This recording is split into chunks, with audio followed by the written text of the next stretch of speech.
Смотрел обзор, как правильно снять подвесной, чтобы не видео молоток.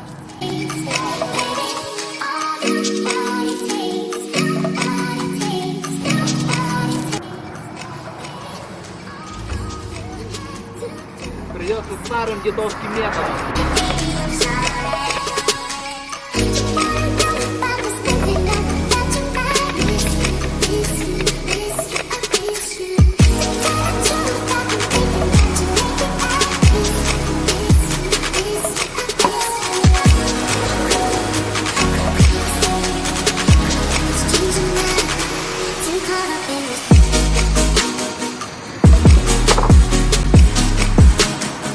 Смотрите, вот как обломало крепление.